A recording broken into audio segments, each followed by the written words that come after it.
Praise the Lord. Happy Veterans Day. Happy Veterans Day to all veterans across this country, across this world. A happy Veterans Day to all those who have made it home, who didn't make it home, who made it back home safely, who made it back home with disabilities and compensatory claims that still haven't been responded to. Hold on, brother. So it took me 5 years to get a disabled American veteran status, fighting with the VA, fighting with the doctors, jumping through hoops and loops and triplicate and all kinds of paperwork being lost and more exams, re-exams. And one day I was in Kenosha, Wisconsin, where I'm at right now. I'm going to see a partner of mine. He told me to come by and see him. And I was giving me a cup of coffee, and the guy saw my hat. He said, "You're a vet?" I said, "Yes, sir, I am." He said, "You're a disabled vet?" I said, "I don't have the status this one." I said, "But I am." And he was a VSO, a Veteran Service Officer in Wisconsin. I've been jumping through hoops fighting with the VA in North Chicago, the VA in Chicago. He said, "Young man," he said, "you seem like to be a pretty good feller." He said, "I'm going to help you."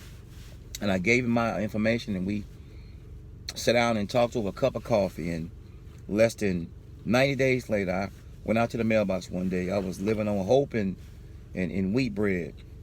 And I went to the mailbox, and it was a check in the mailbox.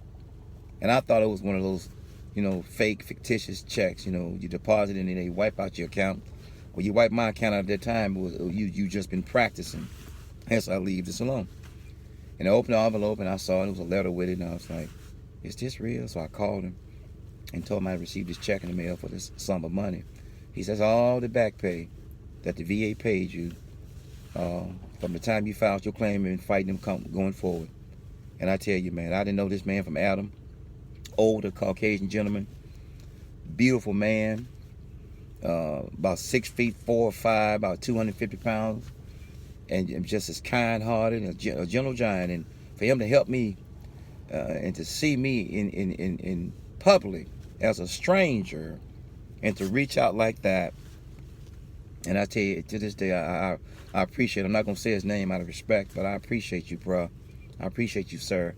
And we still talk to this day, and he's subscribed to my YouTube channel, and he called me one day. He said, "Man, I went up on YouTube and saw one of your videos. You're on fire for the Lord." I said, "Yeah." I said, "I've been fired. I've been on fire for everything else. I remember when I was hooked on everything but God, and now he got his hooks in me." He said, "Well, you keep going. You're on the right path." He said, "Your parents taught you right." And I'm grateful. My mom is the reason I joined the Army. I've been trying to sell base cocaine, had hit in the South in the 80s. And I wanted to be a Scarface. I wanted to be rich. I wanted instant money with no work.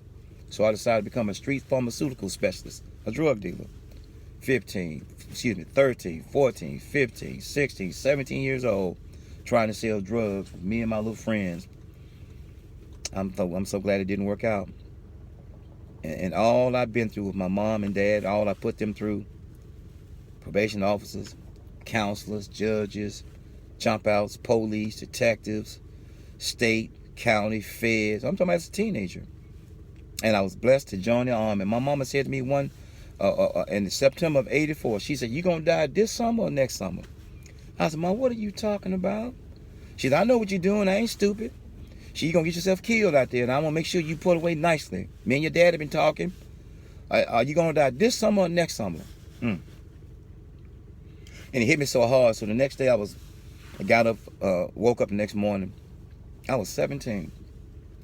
And this commercial was on TV. It said, "Be all that you can be in the Army." And this African-American gentleman in uniform came on the screen and said, "We do most before 9 a.m. that most people do all day." And I knew I hadn't been doing nothing with my life. And I decided to join the Army. I said, "I'm going to take that ASVAB and I'm going to pass." And I walked from Northwood Projects all the way up North Parkway. Know anything about Huntsville? That's a long, hot walk. And I got there. A gentleman caught me at the door in uniform, Sergeant Harris. And I told him I wanted to change my life. I saw the Army commercial and wanted to take the test. He said, "Can you make a 38? I felt it angered me. I said, 38? So I said, I had a 38 Special Army. I can make a 38.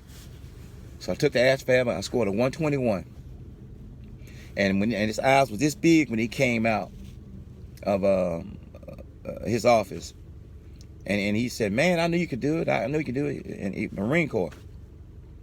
And Sergeant Harris. And what's so crazy about it, there was another guy in the office named Sergeant Harris who was Army. So the Sergeant Harris from the Marine Corps went to go get me something to eat because I had passed the test. And that's when Sergeant Harris from the Army shot his shot. He said, man, he didn't believe you could make a 38. Man, how you going to join a branch of service and the person don't even believe in you? So I went in his office and sat down. He told me to stand up and asked me, do I know which hand was left and right? I told him, yeah. I raised my right hand. He said, read these words after me. So I started reciting the words after what he was reciting. And he said, what's your handwriting like? He probably don't think you can even write. He don't even believe you got good handwriting. I said, man, I write very well. I draw too and I paint. I was mad. I signed this little form. He said, congratulations. You just joined the United States Army. And I was like, what?